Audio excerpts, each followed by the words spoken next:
So you guys were I'm hearing a lot of you guys wanted a theme song shortened, so here we go. This girl reviews movies, games, and books. Sometimes she plays them. So does that, and when she does it with the cat, does that make her crazy? Does that make her crazy? Probably. So, it's shorter. There you go. CrazyCatLady or Martha Butler does not own any trailers or pictures. I use them under fair educational for and entertainment purpose. It's like it's all they did. Well, those years ago. See? No, I don't want to do any more of it. Hi everyone, Martha here. So today we're talking about If the movie, which came out a couple months ago in theaters. I didn't get to go and see this one in theaters. Sadly, since I had to go and see the other movies when this movie came out, I could not afford to do it. Like, for example, the movie that this kind of reminded me of that I watched earlier, Inside Out, recently, since the second one came out. Since this has to do with imaginary friends, and this movie has to do with a lot of fact that all the imaginary friends are afraid of disappearing, because this movie is about their imaginary friends growing up, and so B has to help them reunite with their adult kids, and when they make them think about an inner child moment, and then they glow. So that's the basic idea. I'm ignoring her side of the story and Cal's side of the story. So this is kind of an adult movie, because a lot of us kids can watch it, don't get me wrong, but the fact that they go for that, where they're asking for the adults in the room to watch, who watch this movie with their kids, or if they're like me, watch the movie because they don't mind watching kids movies every now and then for this very reason, to escape from reality, whatever's going on in their lives. I did like this movie. I just mostly liked the fact that the two things I liked had to do with the fact that they had two scenes in here that had to do with Tina Turner. So B is a fan of Tina Turner, and when they're like doing the opening credits scene in this movie, they have her dress up as Tina Turner when they're like showing the fact that she's remembering her mom, and her mom just passed away. And once they did show the hospital, her mom in the hospital, like, they're gonna kill the mom. That is something I call it from Mel away. I hate when they do that. I mean, they didn't do it for the father. Thank you. I didn't want to have. That would be sad. Leaving this girl without her father and her mom. And all she has left is her grandma. And grandmas can't last forever either, so that would have been a bummer. But I'm happy they didn't go and have her deal with both parents' death during this movie. They don't really tell you what's wrong with the dad here. They just say that he has a broken heart, but she has to go for the hospital, and she sees a kid who is probably an explorer, and she tries to, when she starts seeing imaginary friends who live right above her, and I know, it kind of reminds me of that Foster Home, Her Imaginary Friends show, and the fact that they have Bing Bong, character named Blue, and they have a human that's a caregiver for them. So I can totally see why. I've not really ever watched that show, so to me, even though I never really watched it, I can totally see the similarities to it.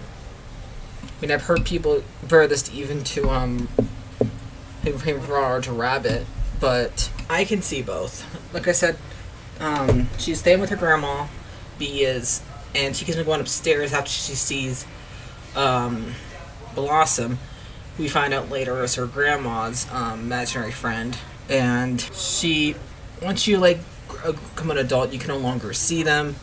So that's the thing. And since B's wrestling with the fact of grieving over her mom and wanting to not be a kid, and when she wants to be a kid, she can see them, because eventually this movie they do so.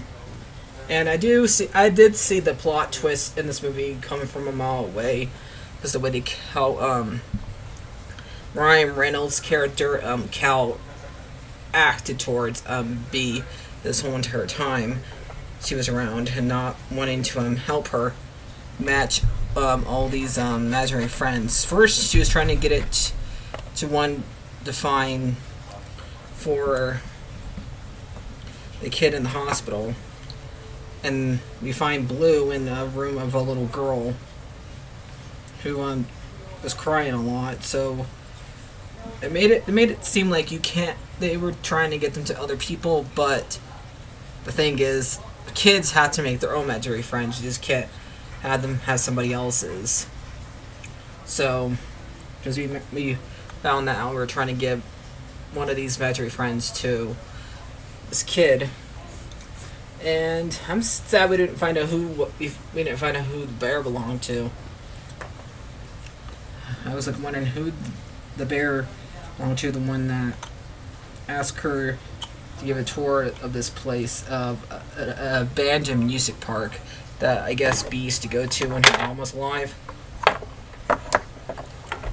And that's where they were at, which makes sense. Since they're abandoned, it makes sense for where you can find them all. Is a place that is itself an abandoned place. So we find out that her grandma wanted to dance, and that's when she figures out Blossom's was her grandma's imaginary friend, and she puts on music on her grandma's record player, made her, and then walks away and has her grandma listen to it, and she starts dancing, and then they start to glow, and she realizes, oh, you have to make them remember them things from their childhood, basically.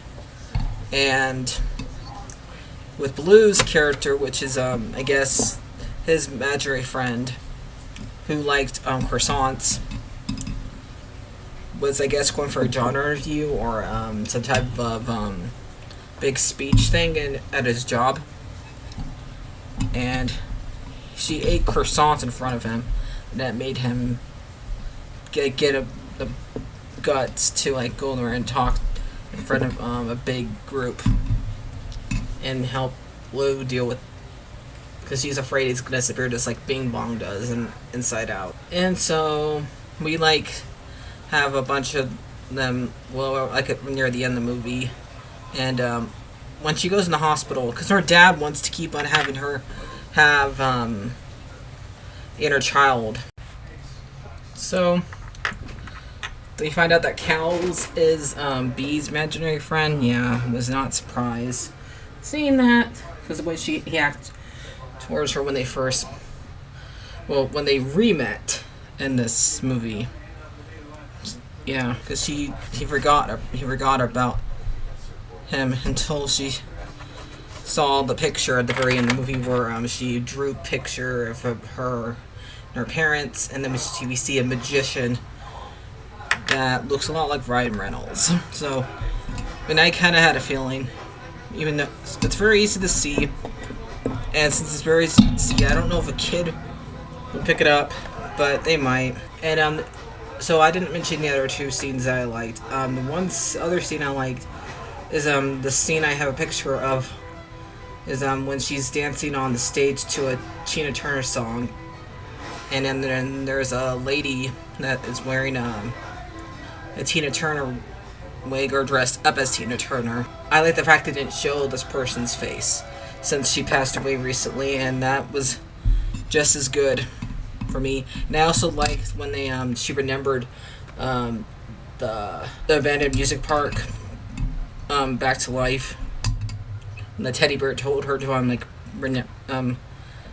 did that monologue about that adults do need their imaginary friend now and then. And I did like that part, and the fact that it led to them singing Love, sung by Frank Sinatra, and all the imaginary friends there in the music park. So after a while, her dad had I guess some type of operation, or was asleep or something, or knocked out, and she was afraid that she was gonna lose her dad like she lost her mom recently, and she knows she can't go through with it again. And so she goes to ask Cal, "What? I can't go through this again. I don't want to have to say goodbye again." And he says, "Then don't." What should I do then? Tell them a story, and the fact that he knew that proves that he knows that. And the fact that he can see them, and he says, and she asks him, when you start seeing them, he says, for the longest I can remember. So, because she's the reason why he's around. So yeah, and I like the fact when she goes in the room to see her dad, who is now asleep and probably knocked out or something, or he had a bad day, because every so time she came up there to give him flowers, he was hiding, or he was treating her like a kid. And this is like the only time where he was not treating her like a kid. He was sleeping. And I like how the nurse was treating her. So I did like that part where she says, "I'll tell you a story about a girl who's doesn't want to say goodbye to another parent." And he says, "I like that story." So this movie was really good. I'm gonna have to give it a 9 out of 10. If the plot twist wasn't so predictable, to me, I probably would have given it a 10 out of 10. But it was really good. It made me cry at one moment too.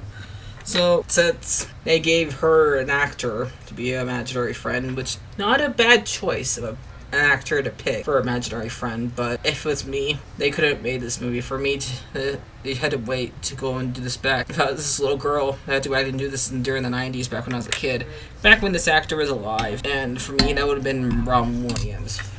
Who would have been your imaginary actor for you guys? Let me know down in the comments below. Hopefully I get comments. So, see you guys later. Like, favorite, and subscribe. And bye-bye.